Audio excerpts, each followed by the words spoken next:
Peuple de Dieu, je vous salue dans le précieux nom de notre Seigneur et Sauveur Jésus-Christ. Aujourd'hui, nous trouvons le message de la parole de Dieu dans Jean chapitre 15, les versets 1 à 15. Jean chapitre 15, versets 1 à 15. Je suis le vrai sceptre, et mon Père est le vigneron. Tout sarment qui est en moi et qui ne porte pas de fruit, il le retranche. Et tout sarment qui porte du fruit, il l'émonde, afin qu'il porte encore plus de fruits. Déjà, vous êtes purs à cause de la parole que je vous ai annoncée. Demeurez en moi, et je demeurerai en vous. Comme le sarment ne peut de lui-même porter du fruit s'il ne demeure attaché au cep. Ainsi, vous ne le pouvez non plus si vous ne demeurez en moi. Je suis le cep, vous êtes le sarment. Celui qui demeure en moi et en qui je demeure porte beaucoup de fruits. Car sans moi, vous ne pouvez rien faire. Si quelqu'un ne demeure pas en moi, il est jeté dehors. Comme le sarment, il est sèche. Et puis, on ramasse les sarments, on les jette au feu et ils brûlent. Si vous demeurez en moi et que mes paroles demeurent en vous, demandez ce que vous voudrez et cela vous sera accordé. Si vous portez beaucoup de fruits, c'est ainsi que mon Père sera glorifié et que vous serez mes disciples. Comme le Père m'a aimé, je vous ai aussi aimé. Demeurez dans mon amour. Si vous gardez mes commandements, vous demeurerez dans mon amour. De même que j'ai gardé les commandements de mon Père et que je demeure en son amour. Je vous ai dit ces choses afin que ma joie soit en vous et que votre joie soit parfaite. C'est ici mon commandement. Aimez-vous les uns les autres comme je vous ai aimé. Il n'y a pas de plus grand amour que de donner sa vie pour ses amis. Vous êtes mes amis si vous faites ce que je vous commande. Je ne vous appelle plus serviteur parce que le serviteur ne sait pas ce que fait son maître. Mais je vous ai appelé ami parce que je vous ai fait connaître tout ce que j'ai appris de mon Père. Parole du Seigneur.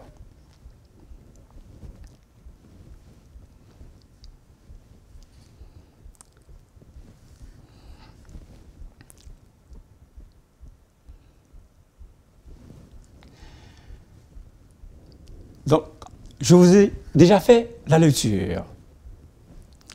Maintenant, le sujet. Comment peut-on porter, produire des fruits pour Dieu? Comment peut-on porter, produire des fruits pour Dieu? Dans le texte, il y a un verbe qui frappe notre attention. C'est demeurer. Il y apparaît 12 fois. Verset 4, 4 fois. Verset 5, 2 fois. Verset 6, 1 fois. Verset 7, 2 fois. Verset 9, une fois, et verset 10, deux fois. C'est pour vous dire que la vérité centrale que le Seigneur veut communiquer par cette parabole concerne l'importance de demeurer en lui, unir avec lui, avec Jésus. Le verbe memo, demeure, décrit quelque chose qui reste là où il est. Il reste dans un état fixe ou qui dure. Dans le contexte, le mot évoque le fait d'entretenir une communion ininterrompue avec Jésus. Rester auprès de lui, à proximité. Jean se reposait sur la poitrine de Jésus. Jean 13, 25, Jean 21, verset 20. Jésus dit, « Venez à moi, vous tous qui êtes fatigués et chargés, et je vous donnerai du repos. » Matthieu 11, verset 28. Ne vous contentez pas seulement de contacts occasionnels, mais cherchez à toujours garder le Seigneur Jésus en votre compagnie. Car c'est uniquement en sa présence que vous trouverez consolation, sécurité, bref, le bien-être. Demeurer, passé, présent, futur ou à venir. Ça exprime la stabilité. Je suis le vrai sceptre, vrai, alethinos, ce qui est réel, le seul authentique, parfait, comme étant distinct de ce qui est imparfait. Et mon Père est le vigneron. Je suis le vrai sceptre, a dit Jésus. C'est la dernière des 7 déclarations retentissantes, commençant par « Je suis », que Jean relate dans son évangile. Israël était la vigne que Dieu avait choisie et à laquelle il accordait ses soins et son attention. Psaume 80, verset 9. Ésaïe 5, verset 1 à 7. Dieu désirait ardemment que sa vigne produise du fruit.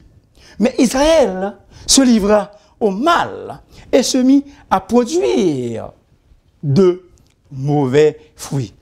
Les péchés, les sacrilèges, les abominations d'Israël à Dieu ont fait de cette nation une vigne improductive. De facto, la nation d'Israël s'est avérée être une vigne improductive et infidèle. Cependant, Jésus, en tant que le vrai sceptre, accomplit ce que Dieu a prévu et voulu pour Israël. Dieu est vraiment intéressé à la productivité.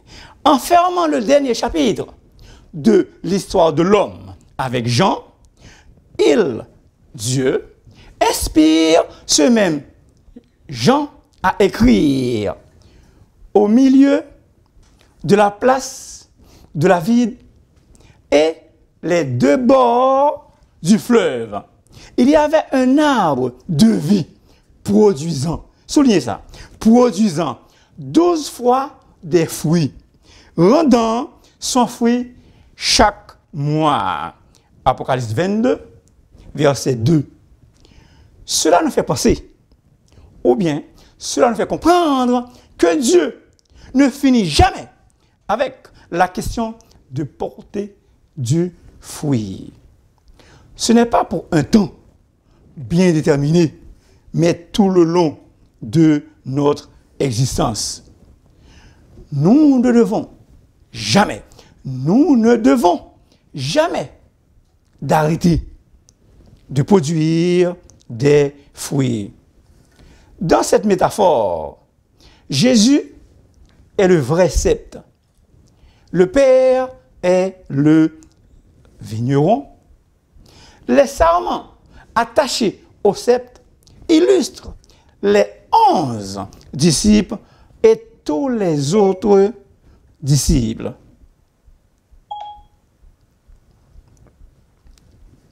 Nous voyons deux sortes de sarments. Les sarments qui ne restent pas attachés représentent Judas et tous les autres disciples. Encore, c'est important, je reprends. Nous voyons deux sortes de sarments. Il y en a qui ne portent pas de fruits et d'autres qui en portent. Dans quelle catégorie sommes-nous? Dans quelle catégorie êtes-vous? Celui ou celle qui ne porte pas de fruits ou celle qui en porte.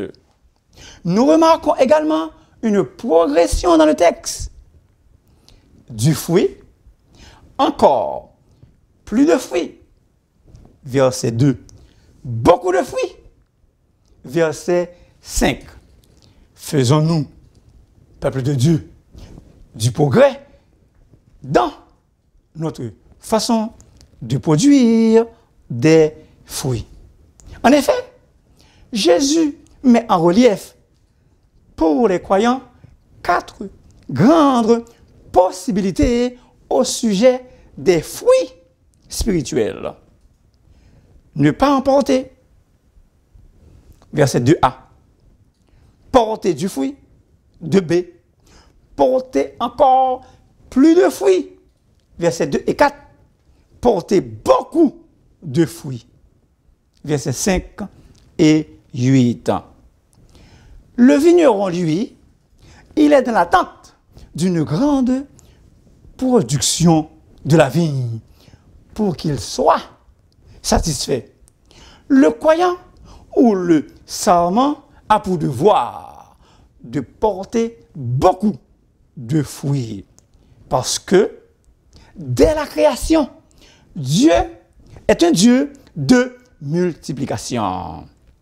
Dieu, lui, il s'attache à la productivité. Il n'accepte et ne tolère aucune créature utilise son espace inutilement. Genèse 1er, verset 28.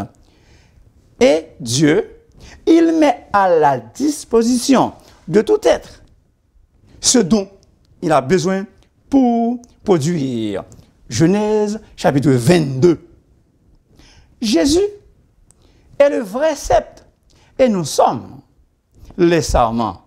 Un sarment ne saurait porter du fruit tout seul, sans demeurer attaché au cep. Il en est de même pour nous. Si nous ne demeurons pas en Jésus, nous ne pouvons rien faire. Nous ne pouvons porter aucun fruit. En dehors de Jésus, on ne peut rien faire. Nous pouvons tout par celui qui nous fortifie. Porter du fruit est un ordre. Porter du fruit est un impératif divin. Ainsi, produire des fruits devient une obligation. Si quelqu'un ne demeure pas en moi, il est jeté dehors, comme le sarment, il est sèche. Puis, on le ramasse, on le jette au feu et il brûle. Un sarment doit être fécond. La raison d'être de tout sarment est de porter du fruit. Sinon, il est stérile. Jésus réserve son jugement le plus sévère aux figuiers qui ne portent pas de fruits. Il les maudit parce qu'ils ne portent pas de fruits. Matthieu 21, verset 19. C'est une métaphore. Nous sommes le figuier. Nous glorifions Dieu quand nous portons du fruit. Ceux qui glorifient Dieu, c'est que nous portions du fruit en abondance. C'est important ça. Ceux qui glorifient Dieu, c'est que nous portions du fruit en abondance. Écoutez bien s'il vous plaît. Le plus grand thème de l'univers est la gloire de Dieu. Le plus grand thème de l'univers est la gloire de Dieu. Et donc, le fait de vivre une vie qui rend gloire à mon Dieu, à votre Dieu, constitue le plus grand privilège et le plus grand devoir du croyant. Comme le Père m'a aimé. Agapesen, c'est un aoriste qui indique la perfection, la plénitude de l'amour du Père envers le Fils ou pour le Fils. Comme le Père m'a aimé, je vous ai aussi aimé. Jésus nous aime comme le Père l'a aimé. Jésus nous aime d'un amour incommensurable, d'un amour éternel. Je t'aime d'un amour éternel. Jérémie 31 et le verset 3. Je vous ai dit ces choses afin que ma joie soit en vous et que votre joie soit parfaite. Frères et sœurs bien-aimés, que la joie parfaite de Christ remplisse votre cœur. Si vous êtes faible, ne soyez pas découragés, ne perdez pas courage. Que la joie de l'Éternel, votre Dieu, soit votre force. Que la joie de l'Éternel, votre Dieu, soit votre force. La joie est un fruit de l'esprit qu'on peut vivre même dans les atrocités, même dans les épreuves. Galates 5, verset 22. Le langage de la vie marque une réjouissance sans faille. Le langage de la Bible, ou bien de la vie, marque une réjouissance sans faille. La Bible mentionne ce vocable vigne au temps de Noé. Noé a ressenti une joie immense de cultiver la terre et il planta de la vigne. Aux noces de Cana, Jésus changea l'eau en vin. Jean 2, versets 7 à 9. Le premier miracle de Jésus implique la vigne. Aimez-vous les uns les autres comme je vous ai aimé. Comme je vous ai aimé. Ces paroles de Jésus mettent la barre très haute pour l'amour des uns envers les autres. Ils doivent nous les chrétiens, ou bien les autres croyants, ils doivent s'aimer comme Jésus les aime. La plus grande chose qu'une personne puisse faire à son ami, c'est de donner sa vie pour lui. Confidence. Confidence. Le serviteur, littéralement, l'esclave, doulos, ne jouit pas d'une relation intime avec son maître, comme c'est le cas pour des amis.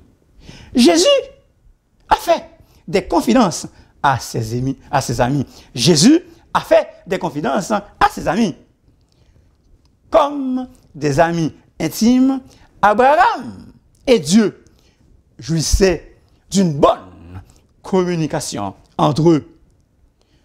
De tous les personnages bibliques, très important ça, de tous les personnages bibliques, seuls Abraham et Moïse ont reçu le privilège d'être appelés amis de Dieu. 2 Chroniques 20, verset 7, Exode 33, verset 11. Dieu a aussi fait des confidences à Abraham. Écoutez bien le verset. L'Éternel dit, cacherai-je à Abraham ce que je vais faire? Genèse 18, verset 17. Moïse, Caleb, Josué et tant d'autres sont présentés comme des serviteurs de Dieu. Ebed, en hébreu, serviteur. Comment peut-on produire des fruits pour Dieu? Ce passage nous montre 3 conditions sine qua non à remplir pour qu'une vie porte du fruit. Premièrement, porter du fruit, il faut être purifié. Le texte dit, déjà vous êtes purs à cause de la parole que je vous ai annoncée. Quel est le moyen de la purification? La parole. La sanctification ou la purification se réalise par le moyen de la parole de Dieu, d'où l'importance de lire quotidiennement cette parole. Sanctifie-les par ta vérité, car ta parole est la vérité. Jean 17, 17. Personne ne peut prétendre qu'il sera en mesure de produire pour Dieu s'il n'est pas purifié par le sang de Christ. Comme la sève dans l'arbre que vous voyez, qui nourrit les branches de cet arbre. De toute évidence, le sarment n'est pas seulement toujours proche du cep, mais il en reçoit continuellement sa vie et sa fertilité. Deuxièmement, pour demeurer continuellement en Christ, le Verbe est apparu 12 fois. Pourquoi? Parce que l'objectif est de porter du fruit. Peuple de Dieu, chers internautes, quel est votre objectif? Nous devons nous unir avec le Christ, sans qui nous ne pourrons rien faire. L'apôtre Paul dit, si je vis maintenant, c'est Christ qui vit en moi. En effet, l'union au Christ est une condition essentielle pour recevoir la vie et pour produire des fruits. Troisièmement, pour porter du fruit, il faut obéir totalement au commandement de Jésus. Verset 10. Jésus, jusqu'à la croix, était resté fidèle et obéissant à son Père. Voulez-vous vous engager à observer les commandements de Jésus afin de porter du fruit? Lire et obéir ou pratiquer la parole vont ensemble. Ils marchent ensemble. Par la parole, nous grandissons dans la grâce. Le sarment ne peut recevoir de sève du cep. Le sarment ne peut recevoir de sève du cep, à moins qu'ils ne soient soudés, attachés entre eux en permanence. Donc, dépendance constante et absolue de Jésus, le vrai cep, produire de fruits. C'est ça. Il faut dépendre de Jésus pour produire de fruits. La prière efficace, un autre moyen pour porter du fruit. On trouve ça aussi dans le texte. Porter du fruit est une marque infaillible du christianisme. Porter du fruit est une marque infaillible du christianisme. Le verbe demeurer, mot-clé de la théologie de Jean, est l'équivalent dynamique de memo. Apparaît 12 fois dans ce chapitre, 40 fois dans l'évangile de Jean et 27 fois dans les autres épîtres de Jean. Ça veut dire quoi ça? Ça veut dire, premièrement, cela signifie d'accepter Jésus comme Sauveur et Seigneur. Mon cher ami, si vous n'êtes pas encore converti, Jésus vous invite maintenant à venir demeurer en lui pour avoir un salut parfait, la vie éternelle. Si c'est votre désir, vous pouvez faire cette prière en répétant après moi. Oh Dieu, je reconnais avoir péché contre toi. Je regrette mes péchés et je veux, ou bien je désire me détourner de mes péchés. Je reçois par la foi en Jésus la vie éternelle. Je reçois par la foi Jésus dans mon cœur. Je le reconnais comme mon Sauveur et Seigneur. Je le confesse comme mon Seigneur. Je veux vivre pour lui et le servir à partir de maintenant. Au nom de Jésus. Amen. Merci beaucoup. Merci infiniment de m'avoir écouté. S'il vous plaît, n'oubliez pas de vous abonner, car la voix du serviteur est votre émission. Et si vous voulez me parler, vous pouvez m'appeler dans le 514-571-21-96. Soyez bénis par l'Éternel en portant beaucoup de fruits. Merci et Amen.